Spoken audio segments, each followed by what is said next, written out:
People go to school for 25 years and have very little wisdom to show for it. That's because wisdom requires a certain type of work that most either don't know to do or aren't willing to do. As Ryan Holiday explains in his new book, it's not enough to learn new ideas. You need to apply them to your life. Then, after some time, you need to reflect on their usefulness. But this takes time and energy that most of us simply don't invest. But what good is wisdom anyway? Why bother putting in the work? Wisdom is worth the work because it plants the seeds of personal freedom.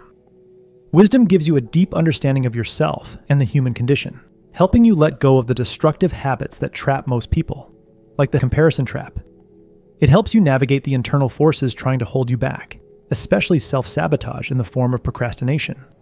Wisdom also frees you from unnecessary anxiety, worry, and chronic stress by allowing you to realize that this too shall pass and that you need less than you think to be happy. That's why as people grow older and wiser, they often become happier. Earn the freedom that wisdom provides by putting in the work in 3 distinct ways starting today. First, work with what you read.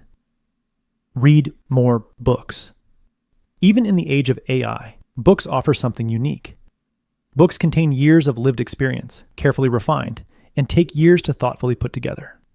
Put simply, writing a good book requires refined judgment. And what is wisdom if not exactly that? So here's my challenge to you. Starting tomorrow, trade half your phone and TV time for reading great books. Focus on 3 book categories. First, read about the human condition. Start with The Diary of Anne Frank, The Gulag Archipelago by Alexander Solzhenitsyn, and When Breath Becomes Air by Paul Kalanithi. These books showcase the remarkable strength people can summon in the darkest of circumstances. Second, read timeless philosophical books that present different approaches to living. Third, explore books that deepen self-knowledge. Now, if you simply flip through the pages of those books, you failed. What separates casual readers from truly wise ones can be summed up in one word: extraction. You must deliberately extract what matters. Here's how Ryan Holiday does it. As he reads, he makes notes in the margins. Then, after finishing a book, he waits 1 to 2 weeks before reviewing his notes. This delay is crucial because it filters out ideas that would have little impact on his life or work. He extracts only the most memorable insights onto 4x6 index cards, 1 idea per card. A great book might yield 20 to 30 cards. Now, you might prefer a digital notes system like Notion or Obsidian, and that's okay. Just ensure you have 1 idea per note.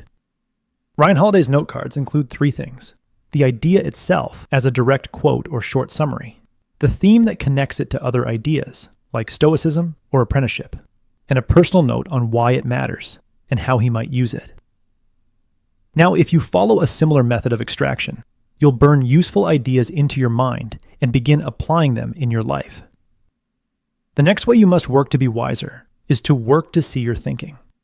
In December 1941, just days after the attack on Pearl Harbor, Japan was rapidly taking the Philippines and other Pacific islands, and the United States now had to fight a 2-front war with supply lines that stretched thousands of miles.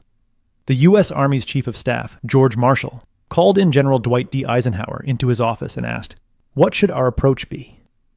Most officers would have started brainstorming aloud, but Eisenhower said, "Give me a few hours." He found a desk in the War Plans Division, grabbed some paper, and started writing.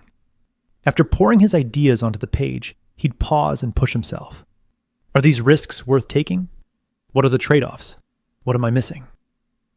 Like Eisenhower, wise people aren't afraid to ask for time to get their thinking straight, even when the pressure is intense. And to get their thinking right, they know they must write. Writing out your thoughts allows you to see them clearly and spot flaws, biases, or gaps in logic.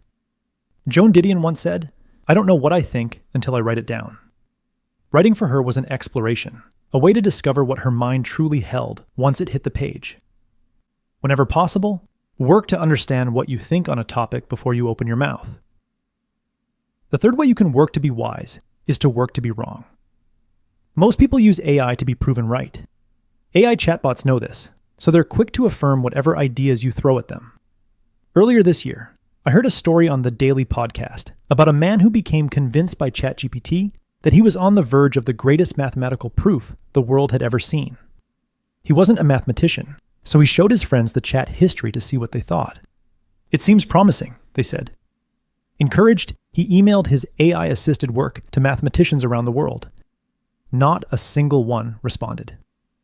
After several weeks, he did something he should have done from the start. He asked another AI chatbot if he might be wrong. In seconds, the other chatbot shattered his illusion and saved him years of chasing a dead end. Use AI different than most people and actively push it to point out what's wrong with your approach.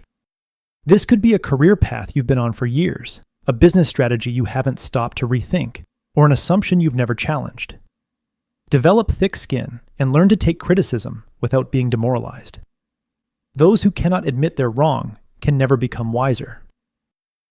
In the end, pursuing wisdom is a lot like walking toward the horizon. You never reach it, but you periodically look back and see how far you've traveled. The further you go, the calmer, more curious, and happier you'll be. That was the core message that I gathered from Wisdom Takes Work by Ryan Holiday.